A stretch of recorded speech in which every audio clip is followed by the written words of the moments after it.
3 heures d'inquiétude aujourd'hui à Montpellier. Un jeune homme retenait en otage 3 clients d'un restaurant. Il a fini par se rendre à la police.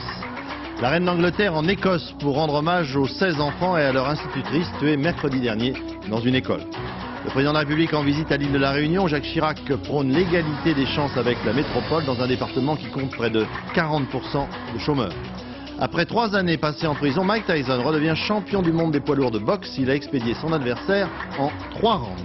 Sorti cette semaine du film Fantôme avec chauffeur, les 2 héros du film, Philippe Noiret, Gérard Jugnot, sont nos invités. Nous les retrouverons à la fin de ce journal. Madame, monsieur, bonjour. 4 jours après la tuerie de Dublin en Écosse, 16 enfants tués et leur institutrice, la reine d'Angleterre en personne est venue rendre hommage aux victimes et à leurs familles. Et ce matin à 10h30, toute la Grande-Bretagne s'est arrêtée pendant 1 minute. Véronique Tavo. Drapeau en berne, sous une pluie fine et glacée, la Daimler noire s'est arrêtée devant la cathédrale de Dunblane. Une visite de la reine très attendue dans cette petite ville qui n'en finit pas de revivre le même cauchemar depuis 4 jours, qui ne peut oublier. La reine Elisabeth, accompagnée de la princesse Anne, ont tenu à apporter leur soutien aux familles des 16 victimes de la tragédie de l'école primaire. Mais aujourd'hui, jour de la fête des mères, ici en Grande-Bretagne, cette visite prend un caractère peut-être encore plus symbolique. Et lorsque la reine s'est rendue devant l'école de Dunblane pour y déposer une gerbe de fleurs, des fleurs toutes simples, au milieu des centaines de bouquets déposés depuis 4 jours, le silence était total. Enfin, lorsque la reine s'est dirigée contre l'avis des services de sécurité vers quelques habitants de Dunblane pour leur témoigner soutien et sympathie, avant de repartir pour Londres, le geste a beaucoup ému. Elle m'a dit simplement que c'est une tragédie ce qui s'est passé ici dans une ville aussi petite. Cela touche le cœur du monde entier. Je crois que c'est bien pour nous qu'elle soit venue le jour de la fête des mères, alors qu'ici cette journée a été vécue dans la tristesse la plus grande. Elle avait l'air très émue. Moi je souhaite maintenant que l'on retrouve la paix ici et qu'on laisse les gens à leur peine, à leur malheur, qu'on nous laisse tranquilles. Une visite éclair, la reine n'est restée que quelques heures, mais une visite qui a beaucoup touché les habitants de Dunblane. Se faire oublier du monde, retrouver la tranquillité que cette petite ville d'Écosse n'aurait jamais dû perdre, c'est aujourd'hui leur vœu le plus cher. 3 heures d'inquiétude, sinon d'angoisse aujourd'hui à Montpellier. Un jeune homme armé avait fait irruption dans un restaurant McDonald's près de la gare centrale de Montpellier. Il avait pris en otage 3 personnes. En début d'après-midi, il s'est finalement rendu à la police. Visiblement, ce garçon d'une trentaine d'années avait agi en état d'ébriété avancée après une nuit passée dans les bars de la ville. Alban Mikosi. L'homme jette son pistolet à terre. Il est 13h50, il va se rendre au policier du SRPJ. Un de ses amis, à l'origine de sa reddition, se jette à son cou. Pendant 3 heures, il a retenu sous la menace d'une arme le personnel d'un restaurant McDonald's du centre de Montpellier.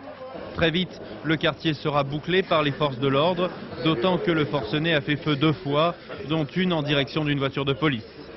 Des négociations qui s'engagent, on apprend que l'homme est un sans domicile fixe, qui veut ainsi attirer l'attention sur sa situation délicate de chômeur en fin de droit. Les derniers otages seront libérés juste avant que l'homme ne se rende. Placé en garde à vue pour 48 heures, il sera déféré mardi devant le tribunal correctionnel. D'ici là, il sera présenté à un psychiatre qui devra établir sa réelle responsabilité. Après l'agression dont un de leurs collègues avait été victime à Reims dans la nuit de vendredi à samedi et d'autres incidents qui avaient marqué la semaine dernière, des renforts de police ont été acheminés sur les lieux et les chauffeurs de la régie municipale des autobus de Reims ont repris le travail cet après-midi. Philippe Boisserie, Jean-Louis Quérec. Sur tous les abribus, des affichettes ont été placardées pour annoncer la reprise du travail, mais de façon limitée. Pas question de rouler après 18 heures. Pas question d'accepter qu'un chauffeur puisse être agressé comme vendredi soir, 10 jours d'arrêt de travail et un bus entièrement brûlé. Un incident grave et peu habituel. Ça se passe bien dans l'ensemble. Hein. Si, il y a quelques petits heures avec les jeunes, mais enfin c'est pas méchant hein, par rapport à ce qu'on a essuyé ces derniers temps. Hein. Mais enfin là, ce coup-là, il faudrait que ça cesse. Hein. Faudrait que ça cesse. Il y a un fait qui est grave quand même, qui lui fasse dire que bon ben, il y a un moment on peut plus, faut réagir, parce que sinon après on ne sait plus où on va. Hein. Un message dans l'ensemble bien accueilli parmi les usagers. C'est normal, hein bon, bah, ça ennuie tout le monde, mais enfin ils ont raison. Il y a un peu de racisme avec les chauffeurs. Ils ont dit il y a plus, c'est les Arabes qui foutent le bordel, il y en a marre d'eux. Tout à l'heure, faut pas généraliser, c'est tout. En même temps, d'après ce que vous me dites, vous comprenez aussi qu'ils souhaitent travailler avec un peu plus de sécurité. Bien sûr, bien sûr, faut les respecter, ils font leur devoir. Ils travaillent, il faut les respecter. Pas de problème pour la fête française. Exceptionnellement, toute la journée, le réseau radio est resté ouvert. Depuis un certain temps, des agents d'ambiance se rendent dans les quartiers difficiles, discuter avec les jeunes après des incidents. Ils sont 4 pour 500 chauffeurs. Autre problème, la nuit, moment difficile, est souvent confié aux plus jeunes, les moins expérimentés.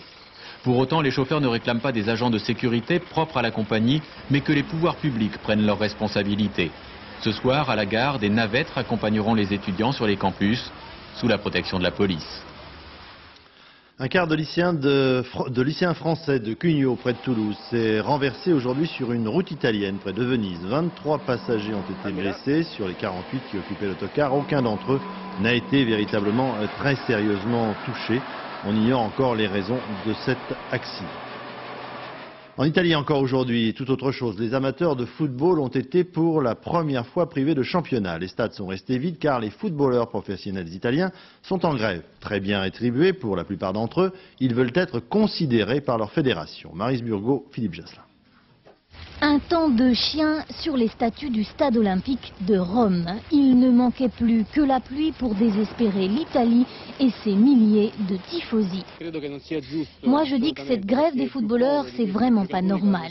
Parce qu'ici le plus pauvre des footballeurs, il gagne déjà 100 fois plus qu'un ouvrier. 9 millions de supporters totalement désemparés, des dizaines d'émissions de télévision annulées, 300 millions de francs de manque à gagner pour le loto sportif. Cette journée de grève des footballeurs sera vraiment à marquer d'une pierre noire, noire comme un jour d'orage.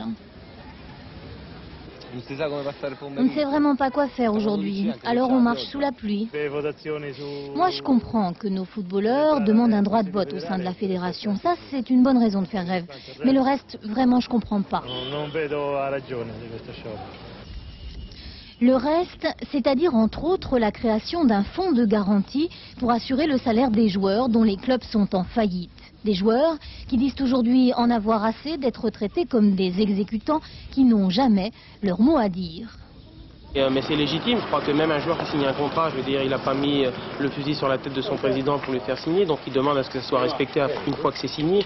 Donc c'est la même chose pour par exemple, les points retraite pour des joueurs, je crois qu'ils y ont droit, donc c'est à eux donc de faire valoir leurs droits.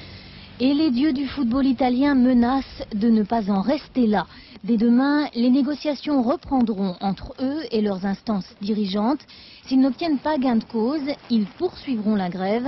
Et un deuxième dimanche sans stade, il n'est pas certain que l'Italie puisse le supporter. Le président Jacques Chirac est arrivé à l'île de la Réunion pour y fêter le 50e anniversaire du statut de l'île, département français. Dans son premier discours, le président a estimé qu'après la mise en place de l'égalité sociale entre l'outre-mer et la métropole, il fallait maintenant l'égalité des chances sur le plan de l'emploi. Véronique Saint-Olive, Pascal Ponce. Enthousiasme, chaleur et fête. Les Réunionnais n'ont pas boudé leur plaisir d'être le premier département d'outre-mer à accueillir Jacques Chirac depuis son élection. Mais si tous ici savent gré au président de la République d'avoir aligné le SMIC et les allocations familiales au niveau de la métropole, tous aujourd'hui attendent une aide nouvelle. En ce moment, c'est le chômage qui est le plus gros problème. Quand on connaît les problèmes, on connaît les solutions. La question est une question de moyens. La crise économique s'aggrave ici du fait de l'éloignement et de l'explosion démographique. Pour Jacques Chirac, il est donc légitime que la solidarité nationale se manifeste davantage qu'ailleurs.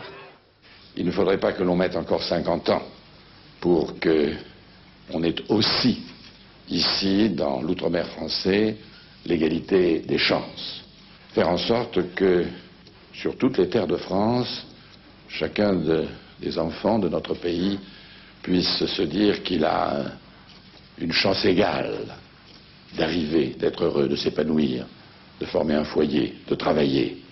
Jacques Chirac l'a clairement laissé entendre, le développement économique de l'île passe d'abord par l'emploi des jeunes. Un thème qui rythmera demain toutes les rencontres prévues entre le chef de l'État et les Réunionnais. La situation de l'emploi, il faut le savoir, n'est pas fameuse dans l'ensemble des territoires et départements d'outre-mer français. Et à La Réunion particulièrement, on comptabilise 37% de chômeurs. Pour autant, certains jeunes ont décidé de ne plus simplement se contenter d'attendre des allocations ou le RMI. Ils ont décidé d'appliquer la maxime « Aide-toi, le ciel t'aidera ». Ils ont mis au point un projet d'exploitation dans le secteur agricole. Carole Caumont, Jean Cornu. Ils sont une quinzaine. Anciens chômeurs, anciens RNistes ou ballottés de stage en stage depuis toujours. Tous tiennent pourtant à rester ici, chez eux, près des volcans de l'intérieur de l'île, à une quarantaine de kilomètres de la mer. Ils viennent d'entreprendre un travail gigantesque, défriché à la main, près de 10 hectares de terre. On n'a pas le choix. Pour nous, c'est le seul et unique moyen de nous insérer, donc on met la gomme. Défricher pour planter ensuite ces jeunes pousses qu'ils cultivent déjà en pépinière. Leur projet, la création d'un grand jardin à vocation touristique et économique. Leur rêve, faire revivre le patrimoine de l'île en réintroduisant la culture du thé, abandonnée depuis une vingtaine d'années. À l'époque, le thé était facteur d'emploi pour toute une population. Femmes, hommes, enfants, il y avait du boulot à l'époque. Et aujourd'hui, nous, on veut repartir sur cette base-là pour essayer de nous en sortir. Enthousiasme et volonté ont fini par apporter quelques subventions. Ils disposent aujourd'hui d'un local et 8 d'entre eux travaillent maintenant sur ce projet dans le cadre d'un contrat emploi-solidarité. Le matin, quand je me réveille, j'ai déjà un emploi. Je dis qu'aujourd'hui, je peux faire quelque chose de mes mains. Au lieu de le matin, on ne sait pas où aller, on ne sait pas ce qui va passer, ou se traîner dans la rue ou n'importe où. L'emploi reste précaire et l'issue de ce projet est encore bien incertaine. Mais l'expérience est suivie de près dans ce département qui compte 37% de chômeurs et près de 8% de RNistes. Encourager quelques idées novatrices, peut-être une nouvelle piste pour que la Réunion n'apparaisse plus seulement dans toutes les statistiques comme l'île de la fracture sociale. Chez nos confrères de TF1 aujourd'hui, le Premier ministre, M. Juppé, a promis une réforme fiscale en France qui serait étalée sur 5 ans à partir d'aujourd'hui avec 2 mots de base. Simplification, allègement des prélèvements. Monsieur Juppé. Ce que je souhaite, c'est que le Parlement et le gouvernement travaillent ensemble et définissent les grands objectifs à 5 ans d'une réforme de la fiscalité avec les 2 lignes directrices que j'ai évoquées, simplifier, alléger. D'abord, il faut que nous annoncions et que nous soyons décidés à supprimer petit à petit les augmentations exceptionnelles d'impôts que nous avons décidées l'an dernier pour combler les déficits. Deuxième orientation, il faut simplifier et alléger l'impôt sur le revenu. C'est un impôt très compliqué, et sans entrer non plus dans la technique, je voudrais rappeler quand même que l'impôt sur le revenu, en fait, c'est 2 choses. C'est l'impôt sur le revenu proprement dit, qui est progressif et que paye un foyer fiscal sur 2. Et puis c'est aussi la cotisation sociale généralisée qui est, elle, est proportionnelle. Et bien, il faut simplifier tout cela. Et beaucoup plus proche de nous, M. Juppé annonce des mesures contre la violence à l'école qui seront annoncées à l'issue du Conseil des ministres de mercredi prochain. Élection intéressante aujourd'hui dans le département du Var pour voir comment les électeurs jugent actuellement majorité et opposition. Dans une circonscription, celle de Brignoles-Saint-Maximin. Surprise au premier tour, l'éviction du candidat du Front National. Restait donc face à face aujourd'hui la députée sortante, UDF, et le candidat socialiste. Sur place, Jeff Wittenberg avec un résultat très serré. Jeff. Effectivement, le résultat est pour l'instant très serré. En effet, on a dépouillé environ un peu plus de la moitié des bureaux de vote et pour l'heure, c'est du 50-50 avec tout de même une légère, très légère avance pour le candidat socialiste Maurice Janetti qui était opposé à une candidate de l'UDF, Madame Josette Ponce. Il faut encore rester très prudent. Toutefois, si la gauche devait l'emporter ce soir, ce serait tout de même une surprise dans ce département du Var où il faut savoir que pour l'heure, la droite détient les 7 sièges de députés.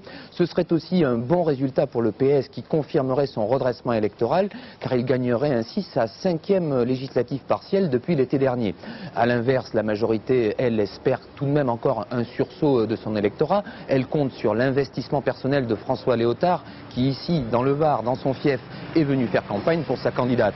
Dernier renseignement qui est acquis, celui-là, vous l'avez précisé, le Front National a été éliminé dès le soir du premier tour. Il n'était pas présent ce soir. C'est une petite surprise dans la mesure où on sait qu'il détient la mairie de Toulon, la préfecture de ce département. On était donc dans un classique duel droite-gauche qui semblerait pencher ce soir en faveur du candidat socialiste Maurice Janetti. Merci Jeff Wittenberg. Un des adjoints au maire du Front National de Toulon, justement, M. Lopez, s'est très grièvement blessé aujourd'hui dimanche chez lui en manipulant une grenade. Il a eu le bras gauche arraché. Son état est considéré comme très sérieux. Visiblement, d'après les premières constatations de la police, il s'agit bien d'un accident. Monsieur Bernard Tapie, une nouvelle fois devant le tribunal demain dans l'affaire Testu, une société de pesage installée à Béthune qui l'avait rachetée alors qu'elle était en faillite. Il est poursuivi dans cette affaire pour abus de biens sociaux et recel pour une valeur de 100 millions de francs. L'homme politique et l'industriel risquent dans cette affaire beaucoup plus que dans le procès du match truqué OM Valenciennes. Les peines requises peuvent aller jusqu'à 10 ans de prison. Dominique Verdeillan. Ce jour-là, soutenu chaleureusement par Jacques Lang, Bernard Tapie a pu compter ses amis. Le 7 décembre 1993, 432 députés contre 72 votent la levée de son immunité parlementaire. Tapie avait pourtant plaidé sa cause. Je mettrai toute mon énergie pour que triomphe la vérité, et elle triomphera. Et je continuerai donc. Mes chers collègues, puisque vous devez me juger,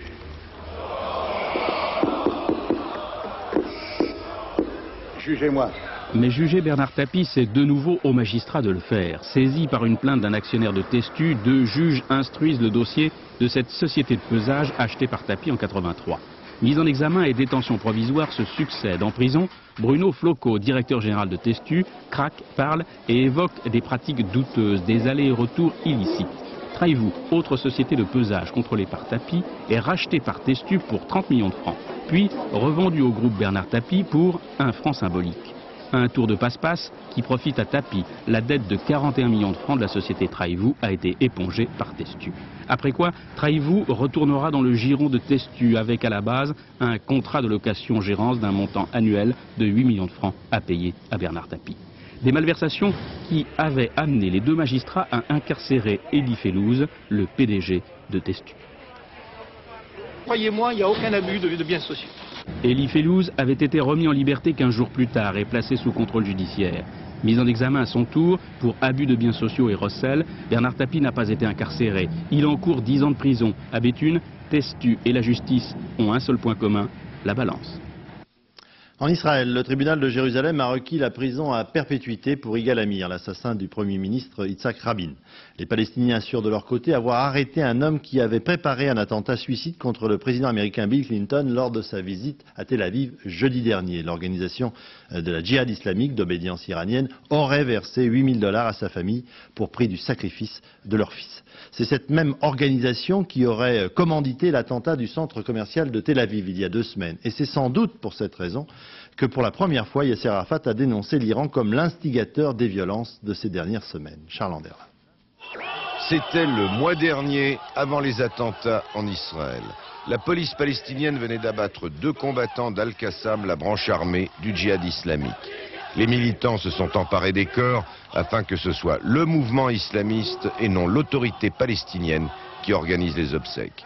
Les relations entre le pouvoir autonome et le djihad, relativement correctes jusqu'alors, venaient de changer. L'autorité palestinienne a laissé la Palestine et notre peuple à la merci des occupants, mais nous continuerons la guerre sainte. Le cheikh Abdallah Shami a été arrêté hier soir. C'est son second séjour dans les prisons de Yasser Arafat. Il avait été mis brièvement sous les verrous après un double attentat suicide au nord de Tel Aviv qui avait fait 20 morts. L'organisation, qui ne compte que quelques milliers de militants à Gaza, est considérée comme très active et dangereuse. À plusieurs reprises, elle a fait parader ses candidats au suicide. D'obédience iranienne, son idéologie est panislamiste.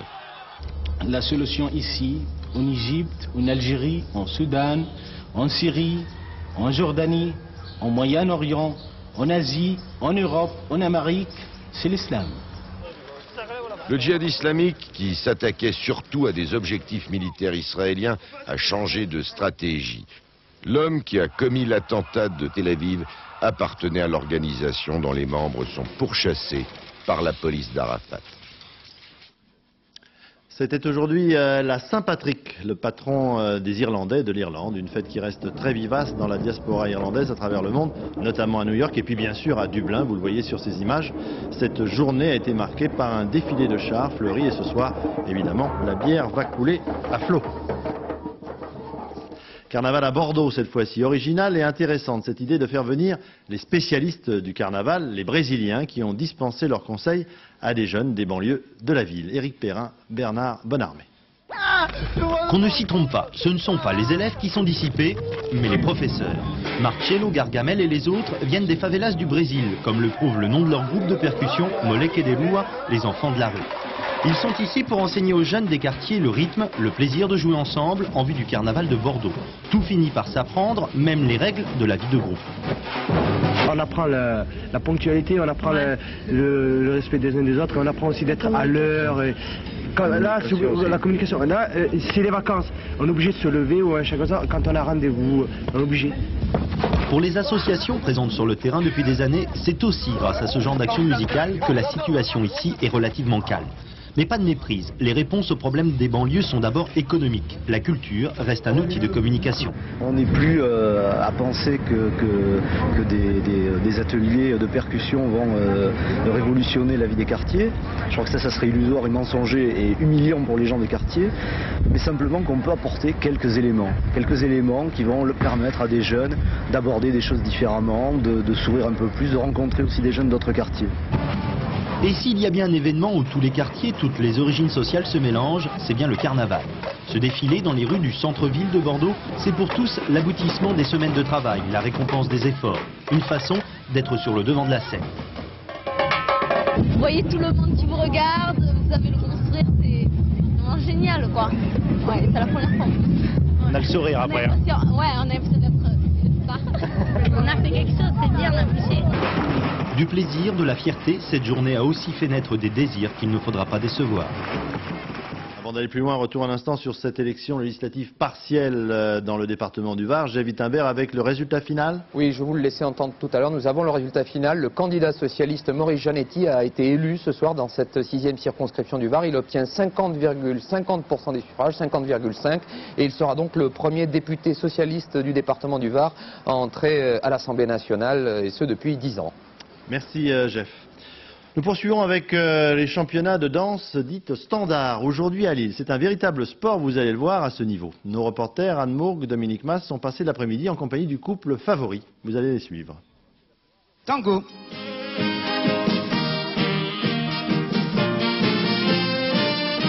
Valse viennoise, slowfox ou tango, autrefois simple danse de salon entre gens de bonne compagnie. Aujourd'hui, pour quelques secondes sur la piste, des milliers d'heures d'entraînement, technique, physique, exigeant. Bruno et Corinne survolent la discipline, 15 titres de champion de France, 3 heures de danse par jour, toute leur vie rythmée par ce sport qu'ils jugent rétro, surtout pas ringard. Le fleuret, par exemple, ou l'épée, c'est des sports qui se pratiquaient il y a très longtemps. Il n'y a aucune raison d'exister maintenant. Et c'est quand même une tradition et quelque chose que, je suppose, quand on s'investit à fond dans un sport, on trouve toujours du plaisir à le pratiquer. Il faut avoir l'oreille musicale et arriver à interpréter cette musique pour faire ressortir toutes les sensations, l'expression qu'on a besoin de voir. Il faut avoir un petit côté aussi chaud, parce qu'on est toujours avec du public, donc savoir se mettre en valeur et tout. Il y a aussi ce petit côté-là qui est pas déplaisant. Ce couple doit déjà m'attirer. Il doit déjà donc être gracieux, bouger correctement sur la piste. Déjà, c'est quelque chose de très important. Et puis, c'est vrai que ne pas noter de fautes graves. Ils rêvent maintenant des championnats du monde, pourquoi pas d'un podium. Dans leur sillage, ils entraînent chaque jour plus de monde, même des tout petits.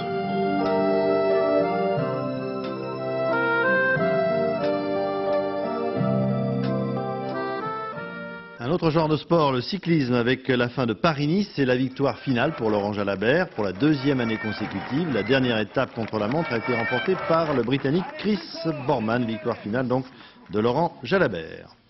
Le boxeur américain Mike Tyson est redevenu champion du monde des poids lourds la nuit dernière à Las Vegas après 3 années de prison pour cause de viol.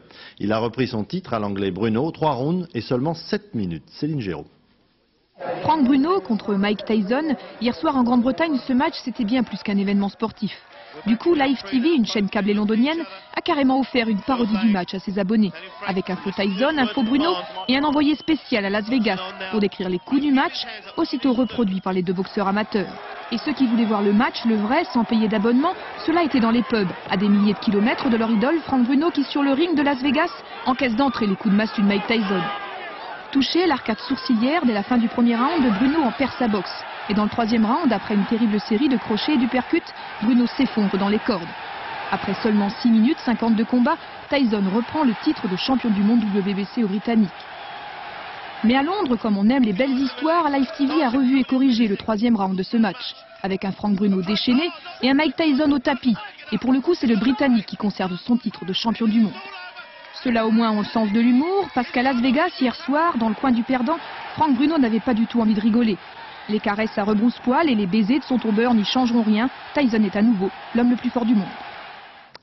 Mercredi prochain sort sur les écrans le dernier film de Gérard Horry, Fantôme avec chauffeur. Les deux champions, puisqu'on parle de boxe à l'instant, les deux champions, toutes catégories du film, sont avec nous ce soir. Philippe Noiret, Gérard Jugnot, en chair et en os, bien entendu, et bien vivant. Surtout en chair. Beaucoup de chair et très peu d'os. Ne parlez pas si fort. Bon, pardon, excusez-moi. On peut voir un extrait du film? Oui, non, je vous en prie. Alors, c'est un scénario à la fois comique et tendre, une sorte de passe-muraille à la Marcel Aimé, revisité par Spielberg. Regardez quelques extraits du film d'abord.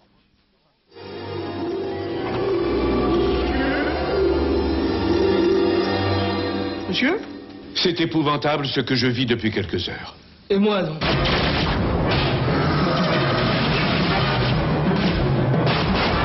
Philippe Bruno Tessier n'existe plus. Georges Morel non plus. Oui, j'ai été assassiné. Bluff, la preuve du crime. Elle est dans l'œuf. On ne peut plus... Établissons plutôt une stratégie. Si seulement je pouvais parler avec lui, communiquer. Sébastien, il ne faut pas qu'il s'empare de l'œuf. Il a passé de la marchandise pour nous. 2000 pilules d'ecstasy. Je vous écoute. C'était pour me faire de l'argent de poche. Non.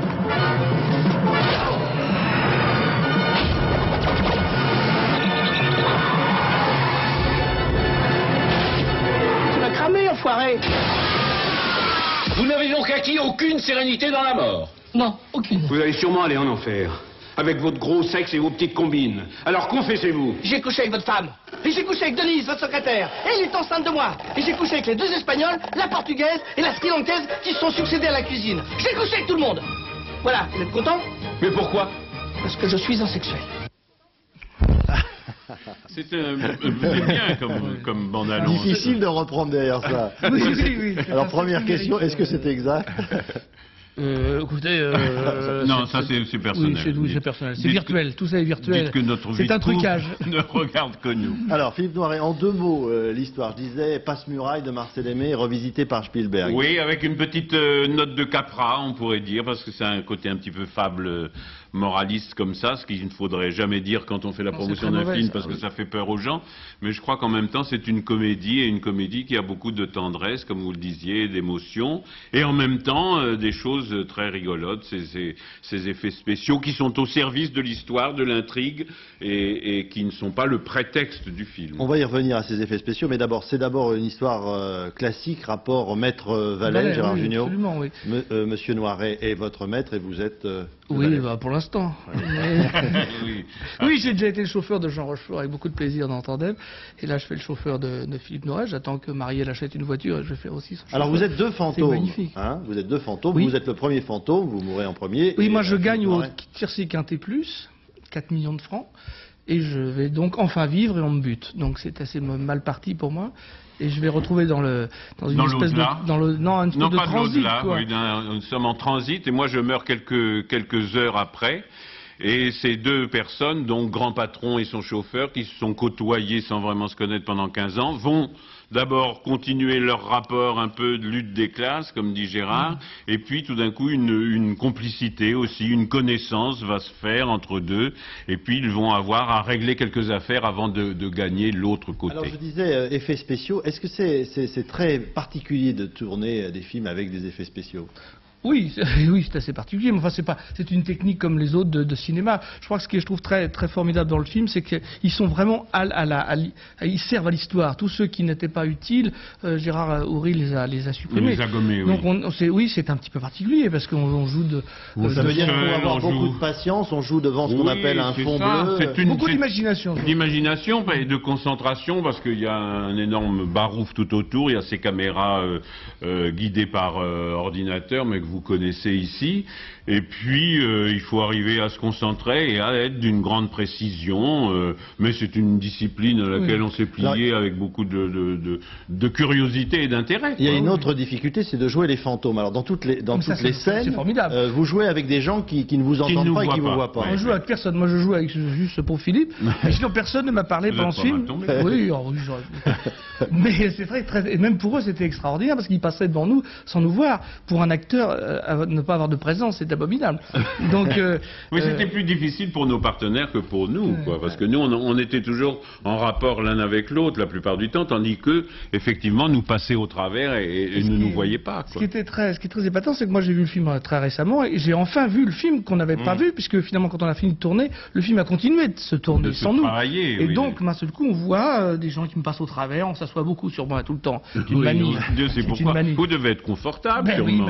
Un petit le pilot. Et donc il y a un côté extrêmement planant dans le film, mais je veux dire, pour revenir sérieux, ce qui nous a vraiment séduit, enfin, en tout cas, c'est le scénario qui a été écrit par Francis Weber avec Gérard Houry et qui est vraiment une très très belle histoire. Oui, c'est une belle variation sur ce thème connu, quoi, de Maître Vallée dont vous parliez tout à l'heure. Un film à la fois drôle, mais tendre et même grave parfois. Oui, avec un petit, parce qu'il est fortement question de rapport fils-père également, puisque il y a Maxime Boisdron, un jeune comédien qui joue mon fils, et qui est très très bien dans le film, mais les rapports entre ce père, grand homme d'affaires, et ce fils ne sont pas au beau fixe, ils sont plutôt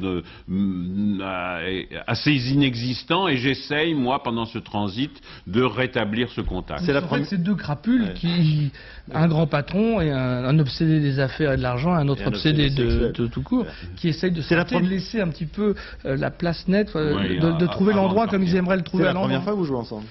Oui. Un grand rôle, oui. Oui.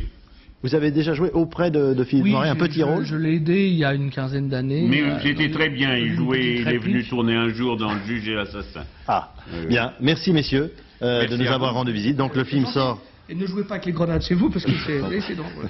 Moi j'en ai un vieux stock, je vais le rendre au final. Alors ce film sort mercredi prochain, donc sur les écrans, film de Gérard Houry, coproduit par France 2. Et ce soir, France 2 diffuse un autre film de Gérard Houry, c'est Le Cornio, souvenez-vous, avec Bourvil et De Funès. Ça va vous intéresser, messieurs? Un mode prêt-à-porter, automne-hiver 87-97, avec ce soir, Philippe Noiret, vous qui êtes un homme élégant, celui qui reste... Moi je m'habille comme un con. Comme vous pouvez. Le maître en la matière, c'est Yves Saint-Laurent. Marie-Josée Le Picard, Patrick Deschmecker. Après toutes les jupes longues qui ont défilé toute la semaine, Yves Saint-Laurent persiste à laisser aux femmes la liberté de choisir. Ensuite, déclinaison de thèmes repris des années 70 et singulièrement actuels. Les trenchs en tricotine chinée ou en drap poil de chameau, le cardigan en tweed tricoté, les vestes chemises, les couleurs hardies.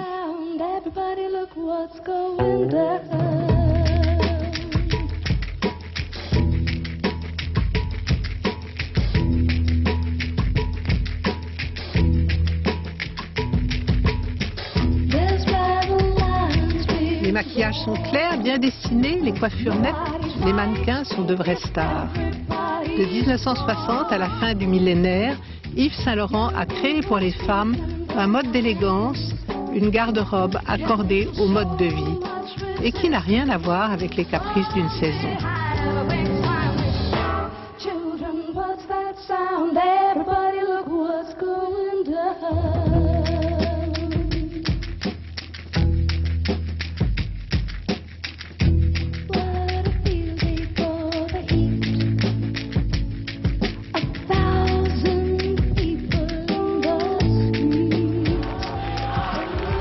Dans les paillettes du soir, la collection a été applaudie debout.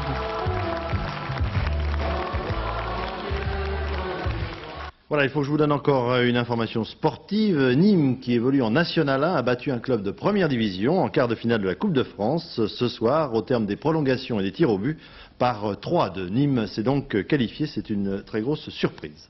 Dans un instant, la météo, Nathalie Riouet, 20h50, donc je vous le disais à l'instant, Le Cornio, un film de Gérard Houry avec Louis de Funès et Bourvil.